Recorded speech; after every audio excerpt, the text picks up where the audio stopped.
To decide which of the two grandsons would inherit the 10 billion fortune, the elderly woman brought out 2 boxes at the president's funeral.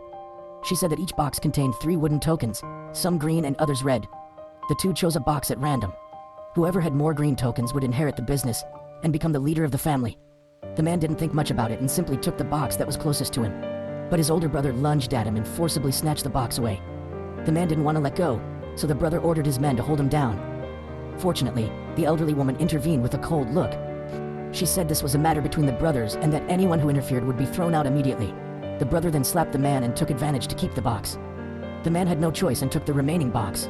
At that moment, the elderly woman reminded them that their grandfather used to say in life that often the key to victory lies outside the game. The older brother secretly opened his box and saw that he had 3 green tokens. That meant the 10 billion fortune was already his. Arrogantly, he proposed to also bet the right to inherit the group and his Rolex watch.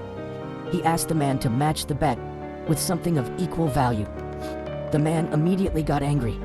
He said that what grandfather hated most was treating the inheritance like a gambling game. But the brother said it wasn't a bet, but another test that grandfather had left behind. He mocked him, saying that the man was worthless and had nothing to compete with. The man looked at the elderly woman and asked to cancel that ridiculous additional bet. But the brother laughed with contempt and said, "Justice is a luxury for the weak." Upon hearing this, the man was filled with rage. He took off his watch and put it on the table and swore to fight until the end. The elderly woman, seeing that both accepted the new bet, added one more rule. Before the incense burned out, they had to decide the winner or no one would receive the group's inheritance. After finishing speaking, the grandmother gave them the order to begin, but the brother mocked the man's cheap watch. He said it couldn't compare to his Rolex and that if he had no way to match the bet, he should just hand over the inheritance right away. The man's wife tried to calm him down, but he looked at her pregnant belly and asked her through gritted teeth to also take out the car keys. He put them on the betting tray.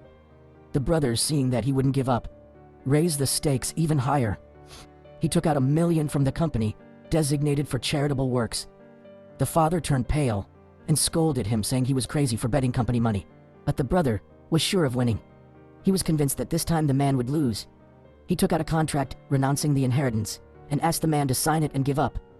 Everyone held their breath. The man's wife also took out the keys to their new house and put them on the table. She said she would support her husband until the end. The brother finally got nervous. He searched his pockets to continue betting, but realized that his only remaining asset was the house on the outskirts of the West. But he didn't have the keys with him.